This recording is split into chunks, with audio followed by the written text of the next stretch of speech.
Thank you very much, Professor Fornes, for your presentation. First of all, for keeping in time, that's very important.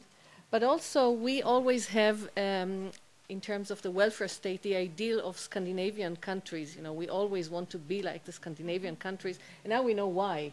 You know, we have some ideas about both the research possibilities and also social programs to children in need. So I would like, unless there is something very, very urgent to ask about the presentation, we will go on with Bylha's discussion. Professor Bylha Dovizon is the head of the School of Social, Bob Chappell School of Social Work at Tel Aviv University. She's a friend and a colleague, a dear one, and she brings into her research, her scholarly research, also a vast experience as a social worker, a child protection officer, right? And for many years, and I think she will present us with somewhat, if I may guess, different perspective on these issues.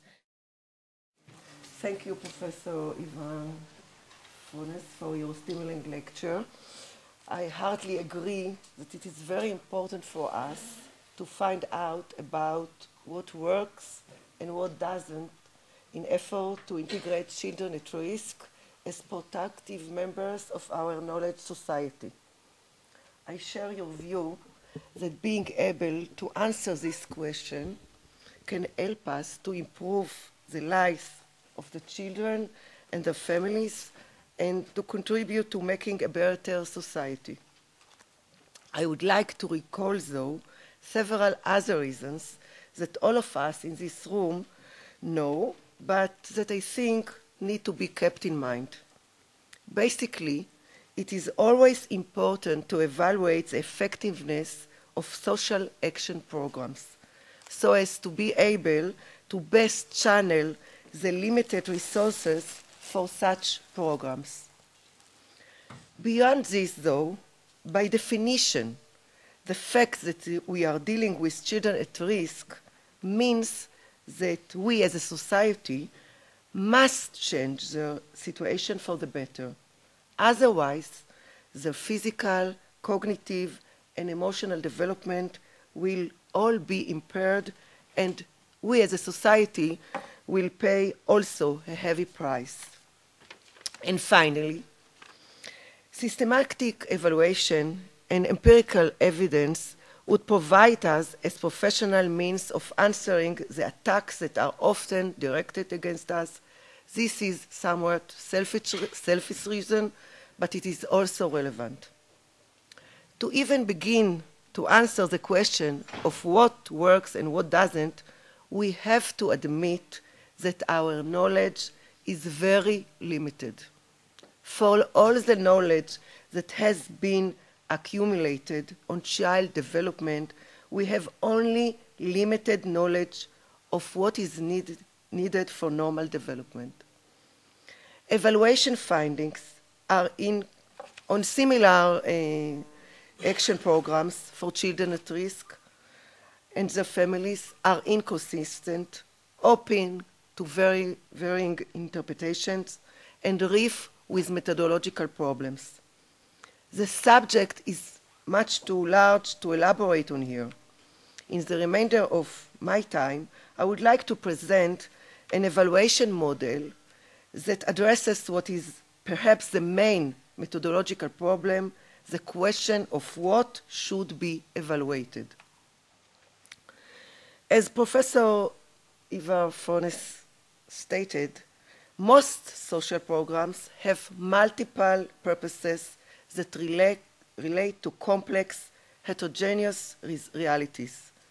It is generally agreed that programs for children at risk should enhance the child's safety, security, stability, and normal development. But there is little, if any, agreement on how to translate these outcomes into measurable variables. To this problem, we may add the fact that while these are essential outcomes, they are not sufficient. Many scholars and practitioners argue that the outcomes should include the child's well-being, as this has long-term effect that can impact on the ability of children to grow into adults who are productive members of their societies. The challenge here is that well-being is itself a complex concept which encompasses a potentially unlimited number of factors. This poses the question of how well-being should be measured. In the time that remains to me, I would like to briefly describe a model for evaluating well-being that meets this challenge. This is the systemic quality of life model developed by Professor Shai, which can be used to assess the quality of life of persons of all ages, whether children or adults. And as you can see on the grid, it is an abstract model which has only 16 highly general variables. Each variable, though, can represent to the evaluator any number of more concrete variables. The model rests on the idea that a human being is an action system that operates in 4 fields and 4 modes. Using Gutmann's facet theory, the model defines the fields of operation and the modes of operation as 2 distinct dimensions of the person's quality of life and divides each into 4 facets. The 4 fields, as you can see, are the psychological, physical, social, and cultural. According to the model, all human acts can be located in the framework of these 4 fields. The 4 modes refer to the ways in which the individual functions in each field. They are the expressive, adaptive, integrative, and conservative. The expressive mode includes self-actualization, self-expression in the psychological field, physical activity in the physical field, social impact on the social field, and cultural activity in the cultural field. The adaptive mode entails the negotiation of events so as to maintain mutual adjustment between the individual and the environment. It includes the ability to rest and relax in the psychological field, the physical orientation in the physical field, social orientation and cultural adjustment in the cultural field. The integrative mood refers to the individual adjustment and readjustment of internal events to each other, so to maintain internal equilibrium. It includes mental health in the psychological field, physical health in the physical field, social relations in the social field, and honesty and integrity or consistency of personal norms and values in the cultural field. The conservative mood refers to the preservation of one's identity and adherence or loyalty to internalized structural patterns. It includes self-identity in the psychological field, physical security in the physical field, social trust in the social field, and stable values in the cultural field. The well-being or quality of life of a person is defined as his or her effective functioning in each of the 16 areas.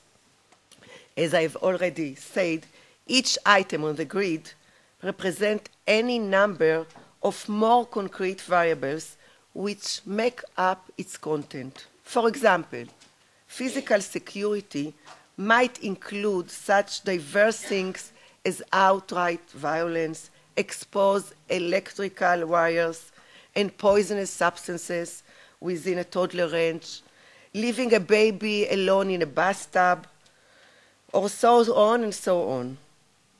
A worker who observes these things in a child's home would assess his or her well-being as low, or physical security as low. Along similar lines, mental health might refer to a balanced personality free of excessive guilt, feeling, anxiety, or tension, or to its opposite, to self-confidence, or to such things as the ability to learn, to solve problems, and so forth. Self-actualization might include how the child learns, changes, develops, expresses his or her personal feelings, abilities, makes his her or her own decision, and so forth. For research purposes, this grid serves as a basis for a 16-item questionnaire which asks the respondent to rate the subject's expression, the adaptation, integration, and conservation in each field. The model and the questionnaire based on it take into consideration the fact that no single questionnaire can tape every possible variable that may go into person quality of life. That is, in any questionnaire, the variables are queried, are only a small sample if those many variables that might be assessed. The model general abstract quality makes it possible to assess quality of life of different populations in different situations and in different cultures. With respect to children at risk, it enables a systemic examination of the child's entire life expense, that is, of all the variables relevant for normal development. I used it extensively in studies comparing the quality of life of children who were removed from home and those who were kept at home. Another advantage of the model is that the questionnaire based on it can be completed by different parties, professionals, parents, and the children themselves. This is particularly useful in assessment of children at risk.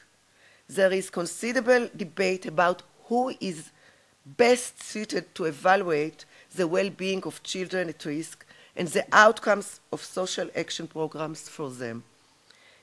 It is a field in which there is a little, if any, objective information, and no party is without bias. I hope that my modest input into discussion proves useful. Thank you.